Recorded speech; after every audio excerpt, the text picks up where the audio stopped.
Welcome to the 700 Club. There is devastating loss in Kentucky.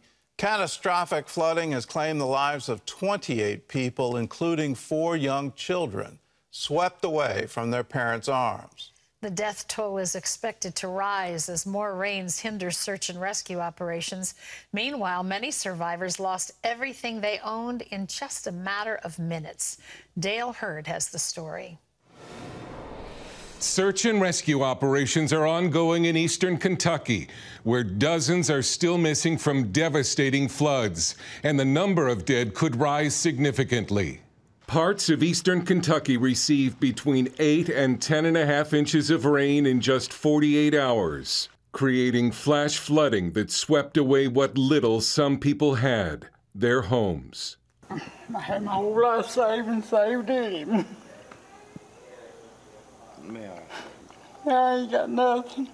It took about 5 minutes for that to happen, 5 to 6 minutes, and it was gone from the time I got out of the house. It wiped out areas where people didn't have that much to begin with. Among those lost are 4 children, ages 2 to 8, swept from their parents' arms as they clung to a tree. The parents survived. Kentucky Governor Andy Beshear told NBC's Meet the Press the final death toll will not be known for some time. And we know it's going to grow. With the level of water, we're going to be finding bodies for weeks. Many of them swept hundreds of yards, maybe quarter-mile plus from where they were lost. Damage to roads and bridges and even more heavy rain Sunday hampered rescue efforts. The National Guard says it used helicopters to rescue more than 400. This was something that didn't concentrate itself. A tornado has a path. It hits that swath and it's gone. This hit the entirety of the county. Blistering heat and humidity is expected in the days to come.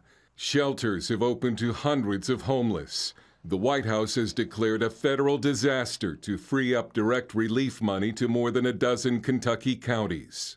Operation Blessing has already delivered pallets of water and Home Depot disaster relief kits to several churches in the area and is continuing its relief operations as needs grow.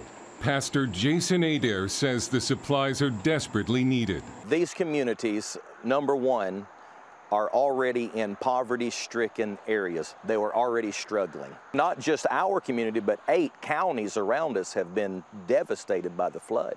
One father who found his daughter after she floated to safety on a rooftop said, "We lost everything today, everything except what matters most." Dale Hurd, CBN News. Well, Operation Blessing is there. We're there in your name, and that's just the beginning of the relief that we're going to provide. We need your help to do even more, so if you'd like to give to the Operation Blessing Disaster Relief Fund, it's real easy. All you have to do is pick up the phone. 1-800-700-7000. You can write to us at CBN Center, Virginia Beach, Virginia, 23463. Just put Operation Blessing Disaster Relief Fund in the memo line of a check, or you can go to cbn.com. There's a place on the giving page where you can designate your gift. Let's be of help to these people in their tremendous need. Call us, 1-800-700-7000. In other news, protests continue outside the homes of conservative Supreme Court justices. John Jessup has more on that story from our CBN News Bureau in Washington. John? That's right, Gordon. And so far, federal law enforcement agencies aren't taking action, even as a new poll shows a majority of American voters believe abortion rights advocates have gone too far. CBN's Caitlin Burke has a story. Protesters keep a consistent weekly agenda. Wednesday night marches at the homes of Justices Kavanaugh and Roberts, Thursday nights Justice Barrett, Fridays Justice Thomas, and Saturdays Alito. As state, local, and federal lawmakers argue over whose job it is to deal with them, those marching vow no privacy for us, no peace for you. After nearly 3 months, the protests show no sign of ending. What do we want abortion right. A recent poll shows a majority of American voters don't approve of the protests outside the homes of Supreme Court justices. 61% of registered voters saying this kind of protest undermines democracy.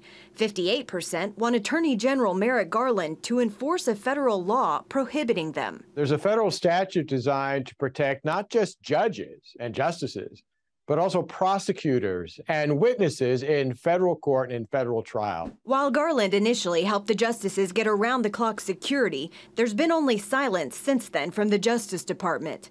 At the beginning of July, the U.S. Supreme Court Marshal called on governors in Virginia and Maryland to enforce state and local laws regarding this picketing. Both governors pointed back to the federal government. In a statement to CBN News, Virginia Governor Glenn Youngkin's spokesperson said, quote, Governor Glenn Youngkin has been working with state and local officials and holds the justices' safety as an utmost priority. Governor Youngkin has asked for every resource of federal law enforcement, including the U.S. Marshals, to be involved. He has requested that the Attorney General of the U.S. should do his job by enforcing the much more robust federal law. Youngkin and Maryland Governor Larry Hogan have encouraged enforcement of local laws as well. And a few weeks ago, the Montgomery County Police Department announced it would begin arresting protesters who violate the disturbing the peace or disorderly conduct statutes. Our adjustments are being made in response to community complaints and things that folks that have come out have done. Noise amplifying devices, if it's amplifiers, speakers, bullhorns, you know, those types of things, playing loud music, that's where we're saying, you know, okay, we need you to not bring these things. You can still come, you can still, you know, protest, but you can't use these noise amplifying devices. When it comes to the legal question of stopping these protests and who can do it, First Amendment expert Hans von Spakovsky says both the state and federal governments have a role to play here. Not only is there a federal statute that prevents this, but for example, in Virginia, where several of the justices live, there's a state statute on this also that protects the tranquility and peace of people's neighborhoods where they live. That is fully in accord with the First Amendment. Amid the ongoing protests and national unrest, Justice Clarence Thomas is stepping down as a law lecturer at George Washington University. While Thomas has not commented on his decision, a petition to have him relieved of the role recently garnered over 11,000 signatures. Caitlin Burke, CBN News, Washington. Thanks, Caitlin. President Biden is back in quarantine after testing positive twice for COVID-19 over the weekend. The so-called rebound infection can happen among a small percentage of patients who take the oral antiviral treatment Paxlovid. The president's doctor says he has no symptoms and there's no need to immediately restart treatment. Mr. Biden spent 5 days in quarantine last week after first testing positive for COVID and returned to work in person Thursday. Well, the president set back after a victory in Congress last week. West Virginia Democrat Senator Joe Manchin agreeing with Majority Leader Chuck Schumer on a $670 billion piece of legislation. Billed the Inflation Reduction Act. It's aimed at cutting health care costs and addresses climate change and energy concerns. Louisiana Republican Senator Bill Cassidy told ABC's This Week that by raising taxes on corporations, the bill will do more harm than good. It may be disinflationary by causing a recession. They're interjecting an incredible amount of uncertainty into the economy just as we entered a recession. Senator Cassidy says the bill also raises taxes on middle class and lower income earners over time. Senator Manchin defended the bill on several Sunday shows, saying it does not raise taxes, rather only closes loopholes. On Fox News, host Bret Baier pointed out that when Manchin supported President Biden's American Rescue Plan, he claimed it would not cause inflation, but many economists now say it's the reason prices are so high. Why should Americans believe you now when you say that this new bill will not exacerbate inflation? I made sure I don't make that mistake again. That's the bottom line. I make sure I didn't make that mistake again. With that, I tried. I was anticipating that we could help and do more, and everything that you've said here is correct, and I'm not countering that whatsoever. That's why I was extra cautious right now. Senate Democrats need 50 votes to pass the bill, but it's not clear if Arizona's Kyrsten Sinema is on board. Well, House Speaker Nancy Pelosi is in Singapore today, the first stop of her trip to Asia. The speaker also set to visit Malaysia, South Korea, and Japan. One stop, though, not listed on the official itinerary is Taiwan. Talk of a potential visit sparked pushback from China.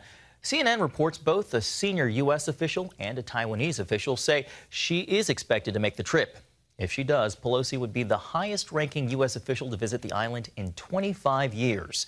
Over the weekend, China held live-fire exercises in the waters across from Taiwan. Now to the war in Europe. A cargo ship full of Ukrainian grain pulled out of the port of Odessa this morning, headed for Beirut.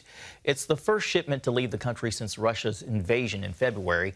Last month, Russia and Ukraine signed a UN-negotiated deal to allow shipment of more than 20 million tons of grain stuck in Black Sea ports. Just one day later, though, Russia attacked the Odessa port. Grain is necessary to help stave off a global food crisis. The UN World Food Program estimates some 285 million people currently face starvation. Well, now, an answer to prayer to report. Last week, we asked our viewers to pray for CBN's Orphans Promise team members taken captive by the Russian military in Berdansk, Ukraine. For the weekend, we received news that 8 of the 10 people taken captive have been released. We ask that you please continue to pray for 2 who are still being held by the Russians. The others are now recovering, but they also need prayer for suffering beatings and torture. One is in the hospital after having a heart attack. Gordon? I've got Terry here for more on this story. So, Terry, how were the 8 released?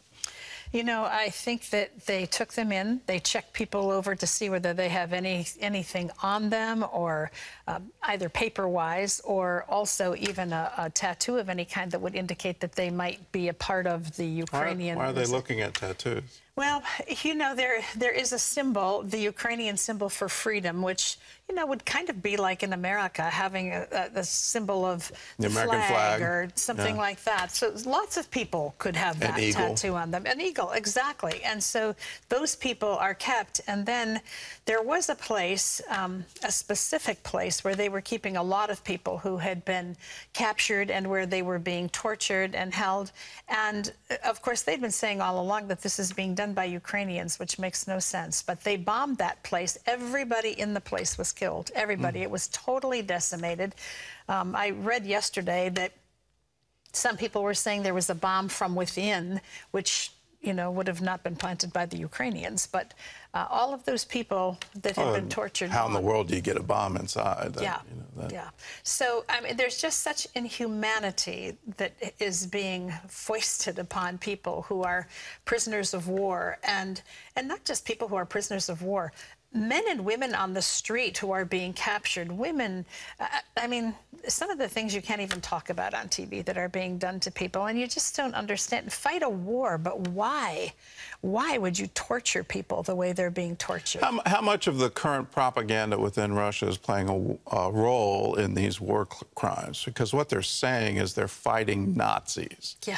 And so for a Russian to go back to what the Nazis did in World War II, we need to get back for that. So they're trying to stop the Nazis in Ukraine. How much is that playing a role? Well, I think it may be playing a role in Russia, because those people have very limited knowledge from outside the country. I mean, I'm sure today with technology, what it is, there are people who are able to find that. But I mean, the president of Ukraine is a Jew, for heaven's sakes. I mean, the whole Nazi concept is ridiculous, but so is most of what's being said. Well, the disinformation is widespread. I mean, all you have to do is look at any comment thread on any story on Ukraine, and you'll see people saying, well, this isn't true, and this is, you know, there's another set. Why are you defending the Nazis?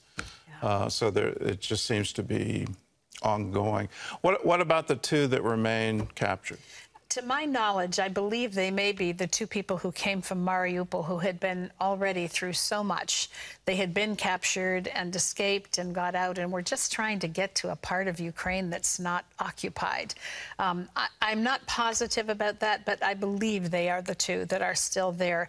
The man in the hospital with that had the heart attack is the father of the pastor that we work with in Berdansk, and he and his wife were simply humanitarian helpers there. You know, people who were offering help in what they were doing. So, and the same with the two from Mariupol, you know, that there was a lot of work going on there. There are people in these places who have stayed simply to be able to give food. I mean, there are people who are stuck there. A lot of elderly people, a lot of sick people, children and families with poverty. They have nowhere to go, so they don't leave.